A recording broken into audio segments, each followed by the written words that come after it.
What's up, everyone? I just ran my mouth about top 10. The top 10 chess players, I think. I mean, it could transpose Vichy with Karpov, but whatever. Okay, let's talk about this funny game here.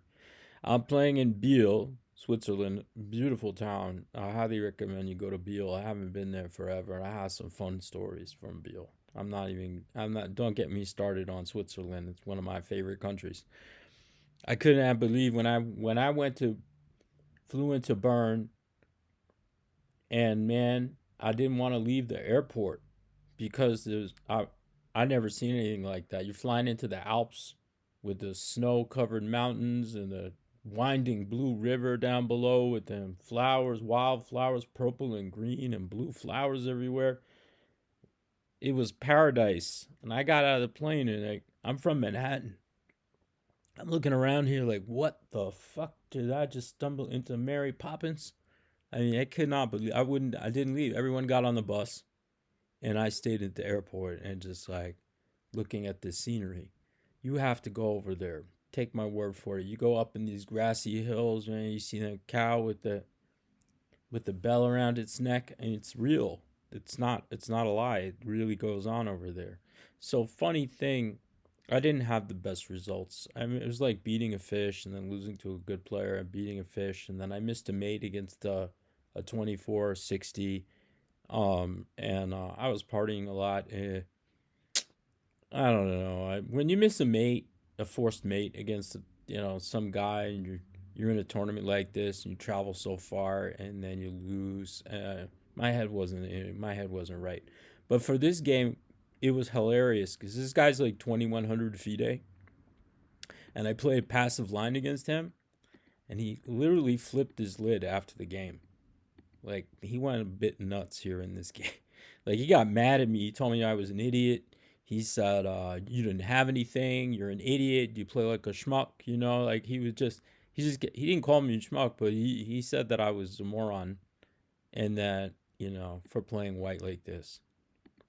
And it was funny because he was so angry. And I was like, I didn't really do anything in this game. I mean, I kept my mouth shut. I was smiling because I won and because on in New York City we talk so much shit that I travel all the way to Switzerland to get chastised harder than I would on the street, but I didn't say anything. I was having such a good time. I was sitting there and thinking about them flowers and that Are and the river, the winding blue river and those mountains. And this guy's running his pie hole. His mouth is coming, and it's just words are flowing out. Like if he could play chess as well as he could insult and someone, he would be like 2,900. This guy was like 3,000 in the anger department. So look what's going on. First of all, look, it is a passive system. But when they play the c6 d6 thing with the idea to go e5, it's very good for white if they don't know what they're doing. And my buddy Strauss here, he doesn't know what he's doing. So he's bringing the queen out into no man's land, and now he's going here. Now all he did was weaken the d6 point. Now, I mean, there's all kinds of flowy ways you can go, like a3, b4, c5. Once you break down the d6 pawn, this is the trick. If they go for this the wrong way, it's why you play against the knucklehead. You play like solid against the knucklehead, let them hang themselves. So, uh, we went after the d pawn right away. You understand? We're coming in, and we take this guy. I haven't really thought about this game too much for a long time, but look, there's a knight on d6. There's bishops on c8. Queen out on a5. The d pawn is lonesome. I mean, white is already doing very well. I assume. I haven't even engineered on this thing. I'm just curious. Not that big of a deal, huh? You can play knight f6, bishop e5, knight e. It's not even that big of a deal, but it's certainly a little unpleasant. I mean, you got to defend like a computer to get out of this mess. Look at it: knight f6, bishop e5, knight e8.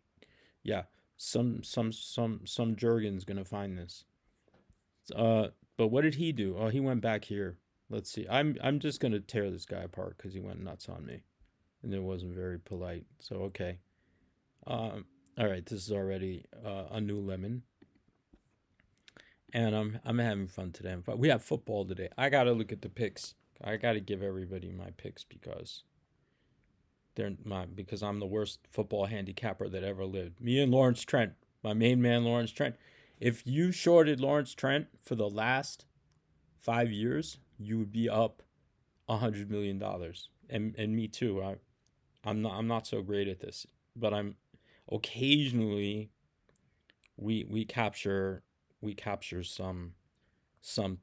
I'm pretty sure. Let's go through this game and then knight c7. Now look at he's going to a whoops. How did that happen? I mean, you just play like and the guy's insulting me and they're telling me that I'm an idiot. Look at these moves. You don't find moves like this in the chess books. Queen queen b6 queen b6 a6. Yeah, that's nice. Let's make it worse. I'm just gonna go for the whole McGillig. He came down here. This was nice. Oh, we're threatening like knight e7 and win a piece. That rook is beautiful. He brought it back. Oh, I didn't see that. Rook c2 at once. First line. I want to see. Okay, they're only giving rook c2. Rook c2, queen a3, queen c1. Wow. That's fancy. That's fancy, you gotta admit. I didn't see that. Queen c1, queen c1, and the thing is just trapped. Like, holy shit. I went for this, and I thought I was being smart. What's that move? What the God's green earth is this? What is it? King h8. King h8. Nah, computers have lost their mind. What the hell? It's growing anyway. It doesn't matter. It's already gone. I'm just showing this game because I'm pissed off. Bishop, king f8. And he didn't even continue here. Let's let the computer run. Maybe my friend will stumble on this video someday. Okay, let's get to the football because this is all nonsense. I just wanted to say, like, I never had anybody go this nuts on. I had one dude in the New York Open who was breathing on me to death. I mean, this guy was breathing on me. He had hot breath, and it was coming over the board like I felt like I was in the Sahara, and I just got hit with camel breath. And it was hard to play that game. I had to make a miniature and get the hell out of there. You ever have I got stories like someone accused me, said that my flag fell or I didn't make 40 moves. You know what I did? I ate his score sheet. What are they going to say now? What can I say?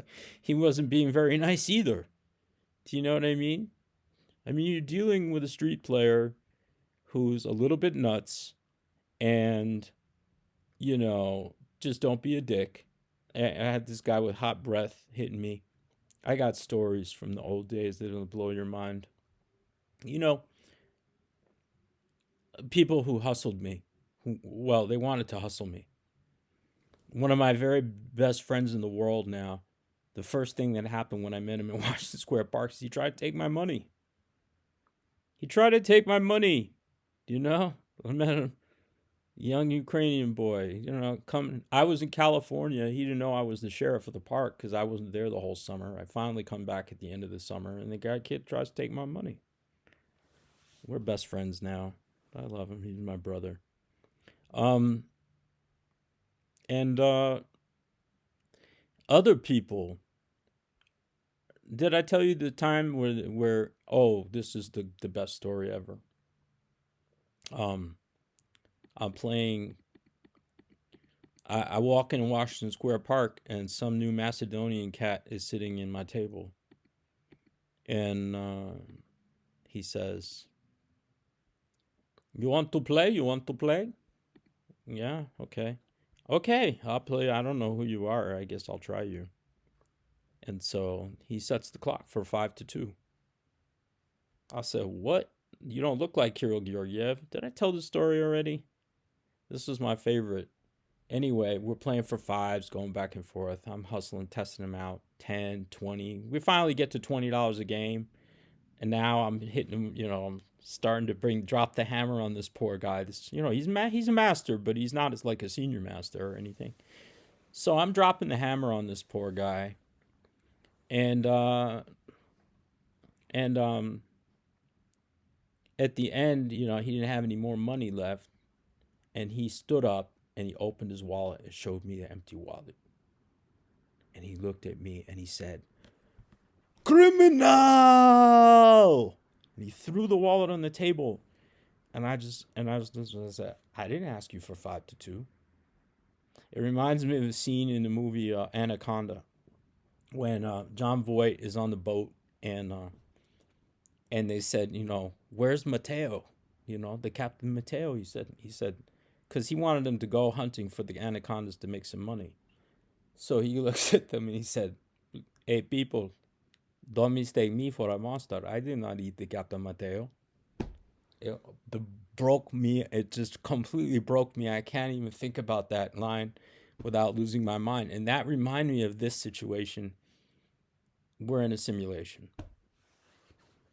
I cannot believe this. Now, fast forward to the World Open in the middle of the night. I stumble into the Skittles room, and I'm watching this guy playing with Roman Dzhijashvili. He's getting odds. He's a strong player, some guy from Detroit. And then he asked me if I want to play afterwards, and I sit down, and he sets the clock at 5-2 again. I'm looking. I'm like, do I look this dumb? I must look very dumb. Everybody tries to bluff me. Nobody thinks I have anything. I just look stupid. That has to be the answer. So 10, 5, 10, 15, 20, $20 a game. $20 a game. Okay. At the end of the session, he asked me to borrow 20 back. We're playing even now, and I'm still whipping him. They didn't understand. I had Emery Tate down -6. He challenged me in the middle of the night. He didn't know. I knew it was unfair. I like Emery. Emery was a friend of mine. He didn't know. I had 6 out of 9 in the World Open section, and the guy's sitting there, but at least he didn't set the clock, for he wasn't disrespectful. And that was one of the heaviest matches. Shout out to Emery Tate.